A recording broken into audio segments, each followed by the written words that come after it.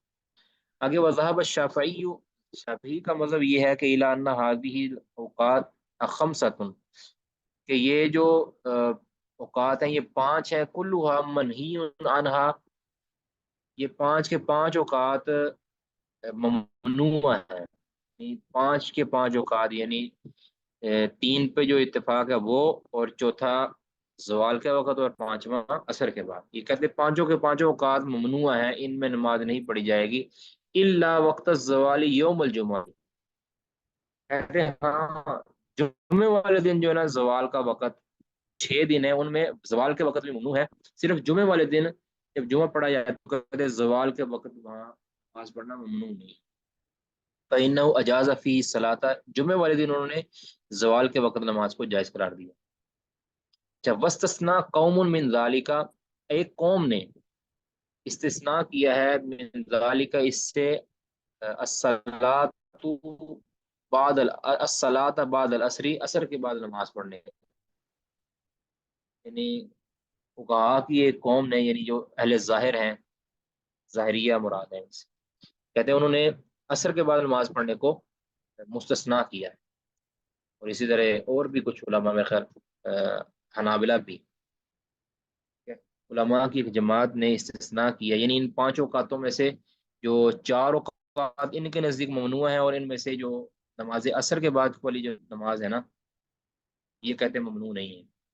وسبب الخلاف کا احد الشیء، اب اس بارے میں اس مسئلہ کے اندر جو اختلاف کا سبب ہے نا وہ 2 چیزوں میں سے ایک چیز ہے، ٹھیک ہے، لذالک احد الشیء، 2 چیزوں میں سے ایک، نمبر 1 امام معارضۃ اثر لاثر، یا تو روایت کا روایت کے ساتھ معارضہ ہے، یعنی روایتیں روایتوں کے ساتھ مختلف ہوئی ہیں تو اس وجہ سے اختلاف پیدا ہوا، ٹھیک ہے، وہ اما معارضۃ الاثر، یا پھر ہے روایت کا معارضہ ہے للعملی، عمل کے ساتھ، عمل سے مراد یہاں کیا ہے، اہل مدینہ کا، یہ سب بات سمجھے، امام مالک کے نزدیک اہل مدینہ کا عمل ہے نا یہ بھی حجت ہے، اہل مدینہ کا عمل اس لیے حجت تو سمجھتے ہیں کہ امام مالک رحمہ اللہ مدینہ میں رہتے تھے، اور وہ سمجھتے ہیں کہ چونکہ مدینہ کے اندر دین مکمل ہوا ہے، صحابہ کرام کی بڑی تعداد مدینہ میں رہتی تھی، اور نبی صلی اللہ علیہ وسلم بھی وفات تک مدینہ میں رہے ہیں، تو لہذا یہاں پہ جو عمل رائج ہوگا نا، جو عمل یہاں پہ رائج ہے وہ حجت ہے، شرعی حجت رکھتا، گرچہ اس کے اوپر روایت نہ بھی آئے، اگر مدینہ کے لوگ بال اتفاق عمل کر رہے ہیں کوئی، اس کا مطلب ہے کہ یہ دین ہے، شرعی درجہ رکھتا ہے، کہ صحابہ کی وہ کثیر تعداد جو نبی صلی اللہ علیہ وسلم کے پاس ہی رہی ہے، اور وہ مدینہ میں ہی تھی کثیر تعداد، تو اس وجہ سے جو مدینہ میں کیا جانے والا عمل ہے نا، اور وہ شرعی درجہ رکھتا ہے، چاہے اس کے اوپر کوئی دلیل، یعنی منصوص دلیل اس کے اوپر نہ بھی ہو، ان کا عمل شرعی درجہ رکھتا ہے، تو یہ امام مالک رحمہ اللہ کا موقف تھا۔ تو کہتے ہیں کہ دوسری کے بجائے اختلاف کی یہ ہو سکتی ہے کہ اما معارضۃ الاثر للعملی، کہ اثر کا یعنی مراد روایت کا معارضہ ہے عمل کے ساتھ، کس کے عمل کے ساتھ، ان من را العمل، ان احباب کے نزدیک کہ جو اہل مدینہ کے عمل کو معتبر سمجھتے ہیں، را مطلب وہ معتبر سمجھتے ہیں، عمل اہل المدینہ، یعنی کہتے ہیں ہماری مراد اہل مدینہ عمل ہے۔ یہ امام مالک رحمہ اللہ کثرت کے ساتھ یہ اصطلاح استعمال کرتے ہیں، تو کہتے ہیں اب یہ جو اس کا معتبر سمجھتے ہیں نا وہ کون ہے، وہ مالک بن انس، اور یہ کون ہے، مالک بن انس، ٹھیک ہے۔ اب یہ اختلاف کا سبب 2 سبب ہیں، یا تو روایت کا روایت کے ساتھ معارضہ ہے، یا روایت کا عمل اہل مدینہ کے ساتھ معارضہ ہے، ان بنیادوں پر امام مالک کا، امام شافعی کا اور دیگر کا اختلاف ہوا ہے، اور باقیوں 3 کے اندر اتفاق ہو گیا۔ 3 کے اندر اتفاق کیوں ہوا ہے اور باقیوں میں اختلاف کیوں ہوا ہے، اس کی وجہ آگے بیان کہتے ہیں، فحیث، جہاں کہیں وارد النہی نہیں وارد ہوئی ہے، یعنی نبی صلی اللہ علیہ وسلم کی طرف سے نماز پڑھنے کی جس جگہ پر، جس موقع یا جس وقت کے اندر نہیں وارد ہوئی ہے، ولم یکن ہناک معارض، اور وہاں کوئی معارض بھی نہیں ہے، کوئی یعنی اس کے دلیل بھی نہیں ہے، لا من قول ولا من عمل، نہ قول کی کوئی دلیل ہے نہ عمل کی، ٹھیک ہے، یعنی صرف نہیں آئی ہے کہ اس وقت میں نماز پڑھنا ممنوع ہے، اب اس کا معارضہ نہ تو عملی دلیل کے ساتھ ہوا ہے نہ قولی دلیل کے ساتھ ہوا ہے، اگر اتفقوا علیہ، تو اس پر فقہا نے اتفاق کر لیا، جیسے 3 اوقات ہے، 3 اوقات کے بارے میں ممنوع کی دلیل آئی ہے لیکن جواز کی دلیل نہیں آئی، نہ عملی طور پر نہ قولی طور پر، کہتے ہیں اتفقوا علیہ، تو فقہا نے ان اوقات پر اتفاق کر لیا، وحیث ورد معارض، اور جہاں پہ معارض وارد ہوا ہے، اس کا اس کے مخالف دلیل آئی ہے، تو اختلاف اس بارے میں انہوں نے اختلاف کر لی، جس کے نزدیک جس چیز کی ترجیح حاصل تھی اس نے اس کو راجع قرار دے دیا، ٹھیک ہے، تو لہذا جہاں پہ معارضہ ہوا ہے اس ممانت کا، وہاں پہ اختلاف ہو گیا، جہاں پہ معارضہ نہیں ہوا کسی اعتبار سے بھی وہاں پہ اتفاق ہو گیا۔ یہاں تک سمجھ آ گئی کی بات؟ یہاں تک کسی کو بات سمجھ نہ آئی ہو تو بتائیے گا۔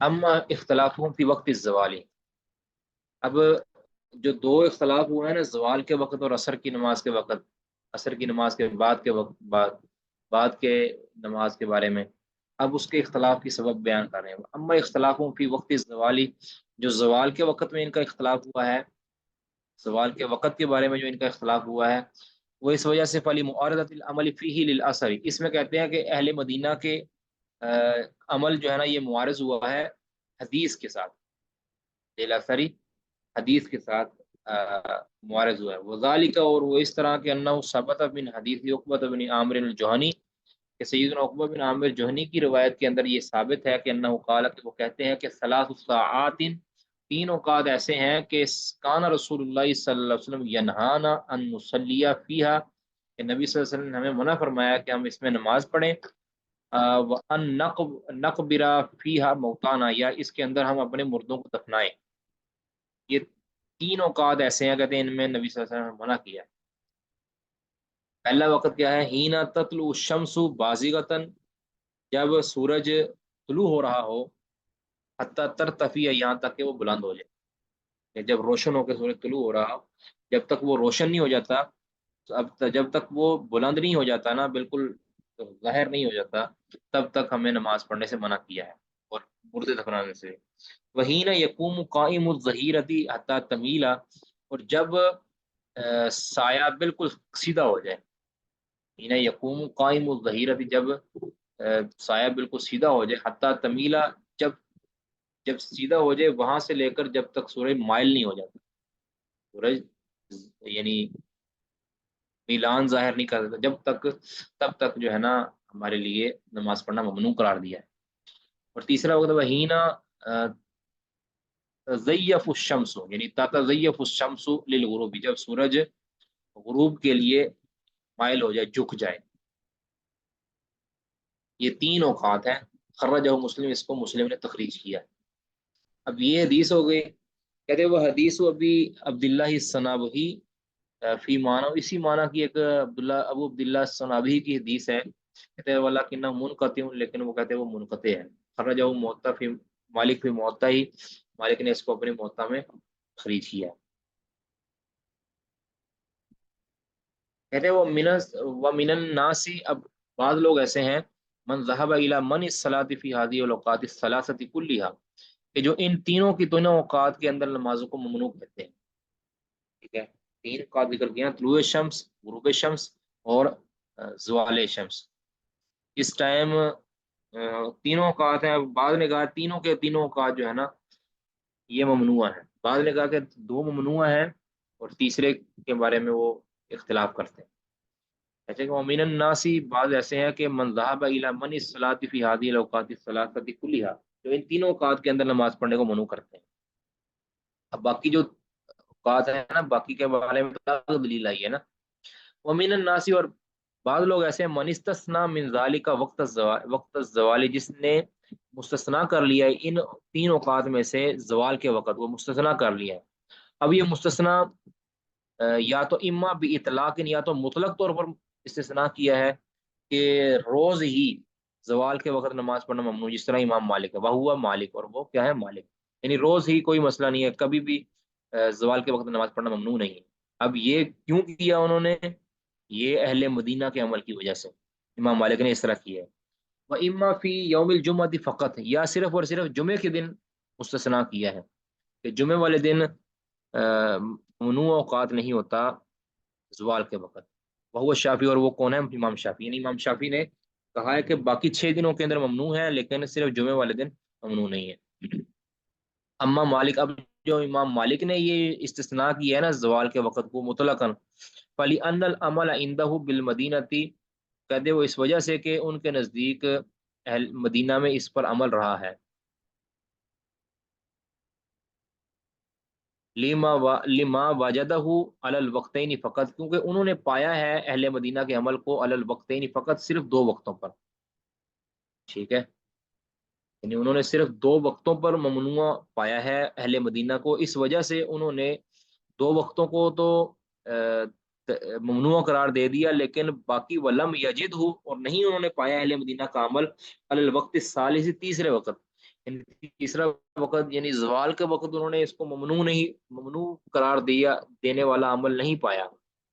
اس ٹائم اہل مدینہ اس وقت میں نماز پڑھنے کو ممنوع نہیں سمجھتے تھے. اس وجہ سے کہتے ہیں انہوں نے اس حدیث پر اہل مدینہ کے عمل کو ترجیح دی ہے. انہوں نے پھر جس پر اہل مدینہ کا عمل پایا ہے اس کو انہوں نے سمجھ لیا ہے کہ یہ ممنوع ہے اور جس پر اہل مدینہ کا عمل نہیں پایا کہا ہے کہ یہ ممنوع آنی یعنی میرا کہتے ہیں مطلب یہ ہے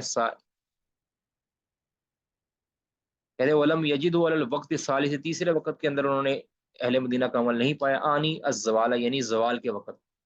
تو اباح الصلاۃ فیہ تو اس وقت میں امام مالک نے نماز کو جائز قرار دے دیا. واعتقد امام مالک رحمہ اللہ نے یہ نظریہ رکھا ہے یعنی یہ انہوں نے عقیدہ تھا ان کا کہ ان ذالک النہی منسوخ بالعمل کہ یا تو یہ جو نہیں تھی جو 3 اوقات والی جو نہیں تھی ان میں سے جو تیسرا وقت ہے نا زوال والا کہتے یہ نہیں منسوخ ہو چکی ہے بالعمل اہل مدینہ کے عمل کی وجہ سے اہل مدینہ کے عمل کی وجہ سے کیونکہ ممنوع اوقات میں سے یہ جو نہیں تھی نا یہ منسوخ ہو چکی تھی. تو اگرچہ روایت کے اندر نہیں آیا یہ منسوخ ہونا لیکن جو کہ اہل مدینہ نے عمل کیا ہے لہٰذا یہ منسوخ ہے. ٹھیک ہے یہ امام مالک رحمہ اللہ نے توجیہ دی. وہ اما ملم یرا للعمل تاثیرا اور جو لوگ اہل مدینہ کے عمل کو کچھ بھی کہہ لے کہ حیثیت نہیں دیتے نا یا یہ سمجھتے ہیں کہ اہل مدینہ کا عمل یہ مؤثر نہیں ہے تو فباقی اعلی اصلی ہی تو وہ باقی رہے تو فباقی اعلی اصلی ہی تو وہ شخص باقی رہا ہے اعلی اصلی اس اپنی اصل پر فلمنی منع کرنے کا یعنی انہوں نے کہا کہ جب 3 اوقات کا ذکر آ گیا لہٰذا یہ تیسرا وقت بھی ممنوع ہے کیونکہ اہل مدینہ کے عمل کی کوئی شرع کے اندر حیثیت نہیں ہے تشریع کے اندر نہیں شرعیت کے اندر ان کی کوئی اصل نہیں ہے کوئی تاثیر نہیں ہے لہذا کہتے ہیں کہ یہ حدیث اپنی اصل پر باقی رہے گی. وقت تکلمنا اب یہ ابن رشد کہتے ہیں وقت تکلمنا فی العمل وقوتہ کہتے ہیں اہل مدینہ کے عمل کے متعلق اس کے حجت ہونے کے متعلق وقوتہ اور اس کے قوی ہونے کے اندر بارے میں ہم نے کلام کیا ہے فی کتابینا اپنی کتاب میں فی الکلام الفقہی فقی بحوث کے اندر فقی بحوث کے بارے میں جو ہماری کتاب ہے نا اس پر ہم نے کلام کرتے ہوئے اپنی اس کی حجیت کے اوپر کہہ لیں ہم نے بات کر دی ہے. وہ الذی یدعا باصول الفقہ کہتے ہیں اس کا نام کیا ہے اصول فقہ. اصول فقہ اس کا نام ہے ہماری اس کتاب کا. اس کے اندر ہم نے کہتے وضاحت کر دی ہے ثابت کر دیا ہے کہ یہ اہل مدینہ کا عمل حجت ہے یہ کہ انہوں نے فائدے کی بات کر دی ہے ادھر. واما الشافعی اب جو امام شافعی ہے نا یہ کہ فلیما صح عندہ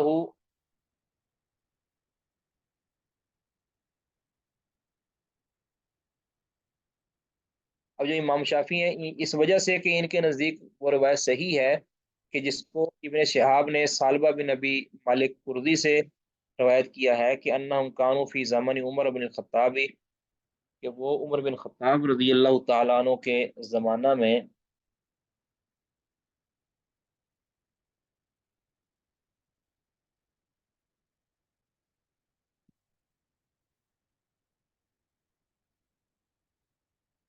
اچھا کہتے ہیں کہ انہم کانوا فی زمان عمر بن الخطاب، عمر بن خطاب رضی اللہ عنہ کے دور خلافت کے اندر یعنی لوگ یصلون یوم الجمعہ، جمعہ کے دن نماز پڑھتے تھے، پڑھتے رہتے تھے حتیٰ یخرج عمر، حتیٰ کہ عمر رضی اللہ تعالیٰ عنہ تشریف لے آتے، یعنی نماز بدستور پڑھتے رہتے یہاں تک کہ عمر رضی اللہ تعالیٰ عنہ تشریف لے آتے۔ کہتے ہیں وہ معلوم، اور یہ بات تو معلوم ہے کہ انہ خروج عمر، کہ عمر رضی اللہ تعالیٰ عنہ کا نکلنا کانا بعد الزوالی، وہ زوال کے بعد ہوتا تھا۔ اب جو لوگ بدستور نماز پڑھتے رہتے تھے، ظاہر ہے اس دوران زوال کا وقت بھی گزر چکا ہوتا تھا، زوال کا وقت بھی اس وقت ہوتا تھا، تو عمر رضی اللہ تعالیٰ کے تشریف لانے تک نماز پڑھتے رہتے تھے۔ اب کہتے ہیں یہ دلیل ہے کہ جمعے کے دن جو ہے نا زوال کے وقت نماز ممنوع نہیں ہے۔ کہتے ہیں وہ معلوم ان خروج عمر کانا بعد الزوالی، کے عمر رضی اللہ تعالیٰ کا جو نکلنا تھا وہ زوال کے بعد ہوتا تھا، علی ما صح ذلك من حدیث تنفسا، کہ جیسا کہ وہ چٹائی والی حدیث کے اندر آیا ہے، ٹھیک ہے، جیسا کہ چٹائی والی حدیث کے اندر یہ ثابت ہوا ہے التی کانت تطرح الی جدار المسجد، کہ جس چٹائی کو مسجد کی دیوار پر ڈالا جاتا تھا، الغربی، مغرب، الی الجدار المسجد الغربی، مسجد کی جو مغرب سائڈ کے اوپر جو دیوار تھی نا اس کے اوپر ڈالا جاتا تھا۔ اچھا، فیضا غاشیت تنفسا کلہا ذل الجداری، جب دیوار کا جو سایہ پورا کا پورا چٹائی کو ڈھانپ لیتا تو خرج عمر بن خطاب، تو عمر بن خطاب رضی اللہ عنہ تشریف لاتے تھے۔ اب ظاہر ہے یہ زوال ہوتا تو ڈھانپتا تھا نا۔ ما رواہ ایزن، ابھی اگر اس کو آپ اس کا امتثال کریں نا، اس کی امپلیمنٹیشن کریں تو پھر یہی بنتا ہے کہ زوال کے بعد تشریف لاتے تھے، کہ مغرب کی سائڈ پر اگر کوئی اس پر ڈالتا چٹائی ڈالی جائے تو پھر سایہ، ظاہر ہے سایہ اس کو ڈانپ لے، جب تک تب ڈانپے گا جب سورج تھوڑا زائل ہو جائے گا۔ تو کہتے ہیں کہ جب دیوار کا سایہ پورے کا پورا ڈانپ لے اس کو، چٹائی کو، تو خرج عمر رضی اللہ تعالیٰ، عمر رضی اللہ تعالیٰ نکلے، ما رواہ، اس کے ساتھ ساتھ ایک وہ روایت بھی کہ جو ابو ہریرہ رضی اللہ عنہ سے مروی ہے کہ ان رسول اللہ صلی اللہ علیہ وسلم نہا عن الصلاۃ نصف النہار، یہ بھی ایک دلیل لگاتے کہ نبی صلی اللہ علیہ وسلم نے نصف النہار میں نماز پڑھنے سے منع فرمایا، یعنی زوال کے وقت، حتیٰ تزول الشمس، یہاں تک کہ سورج زائل ہو جائے، یعنی سورج جھک جائے، جب تک جھک نہ جائے تب تک نصف النہار سے نبی صلی اللہ علیہ وسلم نے نماز پڑھنے سے منع فرمایا، الا یوم الجمعہ، سوائے جمعہ کے دن کے۔ اب یہ استثناء آ گئی ہے جمعہ کے دن کے، اب یہ روایت تو ضعیف ہے، لیکن کہتے ہیں کہ اس کو بھی دلیل بنایا ہے امام شافعی رحمہ اللہ نے، اس وجہ سے انہوں نے یہ کہا ہے کہ اس وقت بھی نماز پڑھنا ممنوع ہے لیکن جمعہ کے دن استثناء ہے۔ کہتے ہیں کہ امام شافعی استثناء من ذالک النہی یوم الجمعہ، اس کے اندر استثناء کر دی ہے رسول اللہ صلی اللہ علیہ وسلم نے، انہ یا استثنیہ من ذالک النہی یوم الجمعہ، یوم جمعہ کے دن ممانت کو مستثنیٰ کر دیا گیا ہے۔ وقبہ، اب امام شافعی رحمہ اللہ نے وقبہ ھذا الاثر عندہ، کہتے ہیں اس اثر کو کبھی کر دیا ہے، وقبہ ھذا الاثر، اور اس اثر کو، اس حدیث کو کبھی کر دیا ہے،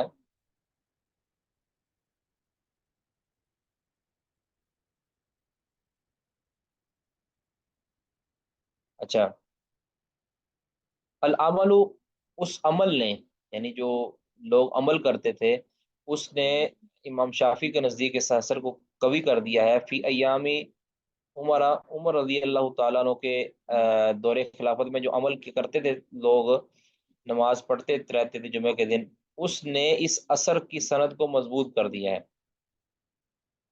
وَإِنْ كَانَ الْأَثَرُ عِنْدَهُ ضَعِيفًا، اگرچہ امام شافعی کے نزدیک بھی یہ اثر، یہ روایت ضعیفی ہے۔ بات سمجھ آ گئی جی؟ امام شافعی رحمہ اللہ کی دلیل سمجھ آ گئی کہ ان کے نزدیک زوال کے وقت نماز پڑھنا ممنوع ہے، لیکن جمعہ کے دن استثناء ہے۔ اس کی دو دلیلیں انہوں نے ذکر کر دی ہیں، ایک تو عمر رضی اللہ کے زمانے میں لوگ پڑھتے رہتے تھے نماز، یہ نمبر دو یہ والی روایت کے اللہ یوم الجمعہ والی۔ کہتے وہ اما من رجح الاثر الثابت فی ذالک، کہتے جس نے ترجیح دی ہے اس بارے میں مروی روایت کو، یعنی جو پیچھے ذکر ہو چکی ہے، تو فباقی علی اصلی فی النہی، تو کہتے وہ باقی رہا ہے اپنی اصل پر ہی، فی النہی ممانعت کے اندر، یعنی وہ کہتے ہیں کہ ممنوع ہی ممنوع ہے، لہذا اہل مدینہ کا عمل ہو یا کسی اور کا عمل ہو، کسی کو ترجیح حاصل نہیں ہے، اس حدیث ثابت حدیث کو ہی ترجیح حاصل ہے، کہ جس نے ثابت حدیث کو ترجیح دی ہے وہ اپنی اصل پر ہی یعنی باقی رہا ہے، کہ وہ کہتا ہے کہ یہ وقت بھی ممنوع ہی ہے، مطلقاً ممنوع۔ وَأَمَّا اخْتِلَافُهُمْ، اور اب یہ تو ہو گیا نماز زوال کے وقت ممنوع وقت کے بارے میں۔ امام شافعی رحمہ اللہ کے نزدیک مطلقاً مقید یہ ممنوع ہے، یعنی جمعے کے علاوہ باقی دنوں میں ممنوع ہے، اور امام مالک کے نزدیک مطلقاً ممنوع ہے، ہاں مطلقاً ممنوع ہے نا، ہاں جی بالکل نہیں، ممنوع نہیں ہے، یعنی جائز ہے، یہ جائز ہے، امام مالک کے نزدیک یہ جائز ہے، اور کیونکہ وہ سمجھتے ہیں کہ اس حدیث میں جو ہے یہ والا ٹکڑا ہے نا، یہ منسوخ ہو چکا ہے زوال والا۔ اور تیسری وہ قوم ہے کہ جو کہتے ہیں کہ مطلقاً ممنوع ہے، چاہے زوال ہو، چاہے جمعہ ہو یا نہ ہو، تین طرح کے لوگ ہیں۔ کہتے ہیں آگے وہ اختلافہم فی الصلاۃ، اچھا یہاں تک سمجھ آ گئی تھی؟ کسی کو نہیں آئی تو بتا دیں۔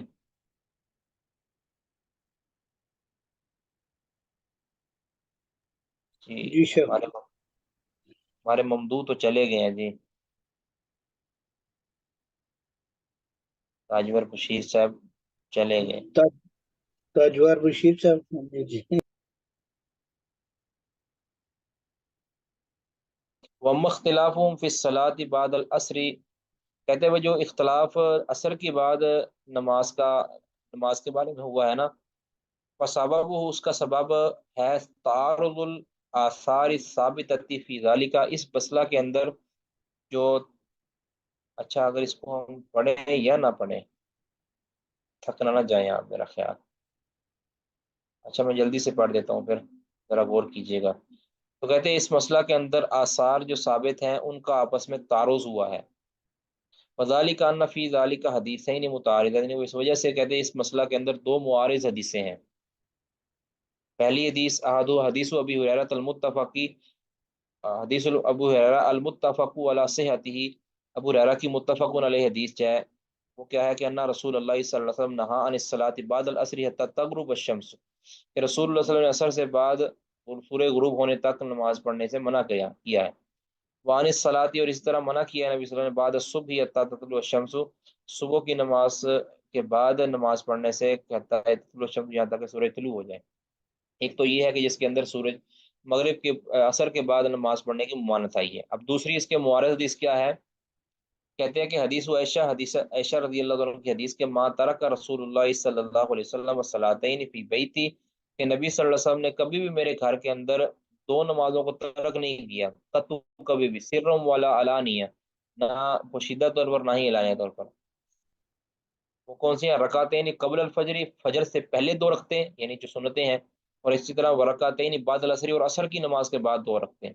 اب دونوں کے اندر معارض ہیں، ٹھیک ہے، یعنی اس کے ایک حصے کے اندر معارضت ہے نا، کہ الصلاۃ بعد العصر، عصر کے بعد جو نماز ہے، اور ادھر ہے رکعتین بعد العصر، عصر کے بعد دو رکھتے ہیں، نبی صلی اللہ علیہ وسلم نے کبھی بھی نہیں چھوڑی۔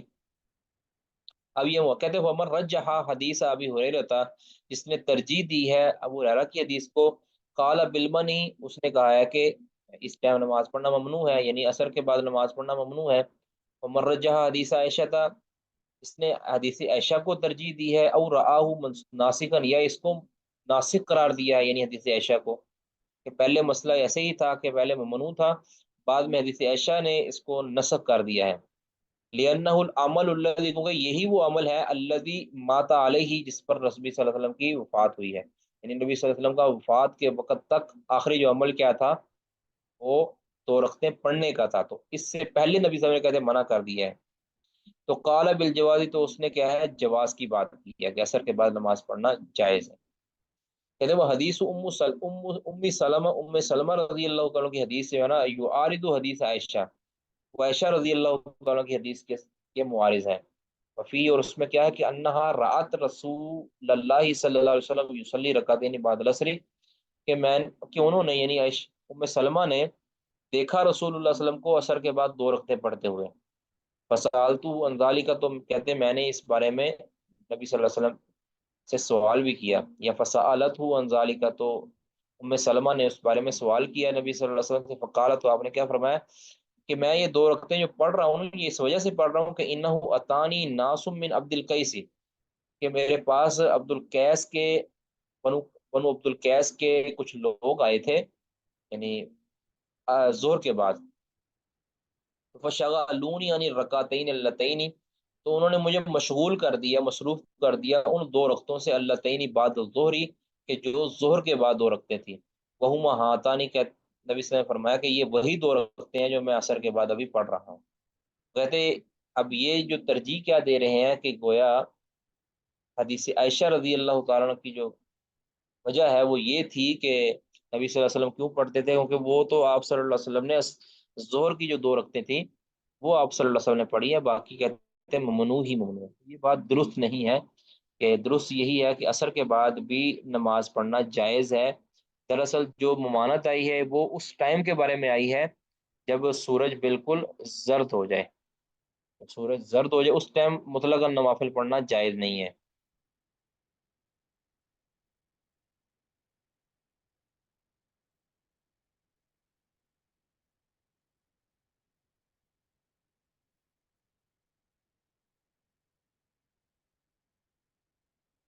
تو صحابہ کرام رضوان اللہ علیہ مجمعین کی کثیر تعداد سے جو ہے نا عصر کے بعد نوافل پڑھنا یہ ثابت ہے،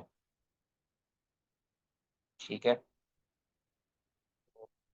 اس پر مضمون بھی ہے ایک، کہ جس کے اندر یہ ثابت کیا گیا ہے کہ جو یہ ممانعت تھی، یہ ممانعت اس وقت کے بارے میں ہے کہ جب سورج بالکل زرد ہو چکا ہو۔ سیدہ عائشہ رضی اللہ تعالیٰ عنہ اور سیدنا عمر رضی اللہ تعالیٰ عنہ اور سیدنا علی رضی اللہ تعالیٰ عنہ، بہت سے صحابہ ایسے ہیں کہ جن سے 2 رکعتیں پڑھنا اس کے بعد ثابت ہے عصر کے بعد۔ اس اعتبار سے عصر کے بعد مطلقاً وقت ممنوع نہیں ہے، بلکہ یہ زوال سورج زرد ہونے کے بعد ہے، جب سورج بالکل غروب کے قریب پہنچ جائے۔ اس طرح نماز صبح کے بعد بھی نماز پڑھنا ممنوع نہیں ہے، نفل پڑھنا ممنوع نہیں ہے۔ دراصل وہ ممانعت طلوع شمس کے بالکل پہلے کی ہے، کہ جب بالکل سورج طلوع ہونے والا ہو اس وقت نماز نہیں پڑھنی، یعنی نماز نفل نہیں پڑھنی۔ باقی اب کون کون سی نمازیں پڑھنا ممنوع ہے، اب یہ تو ہے کہ اوقات کون کون سے ہیں، ان میں 3 پہ اوپر کہتے ہیں اتفاق ہے، 2 کے بارے میں اختلاف ہے۔ اختلاف کی ساری صورتحال آپ کو معلوم ہو گئی۔ اب آگے مسئلہ ہے کہ کن کن نمازوں کو ان اوقات کے اندر نہیں پڑھا جا سکتا اور کن کو پڑھا جا سکتا ہے۔ کسی کا کوئی سوال ہے تو وہ کر سکتے ہیں جی۔ سبحانک اللہم و بحمدک، اشہد ان لا الہ الا انت، استغفرک و اتوب الیک۔ السلام علیکم۔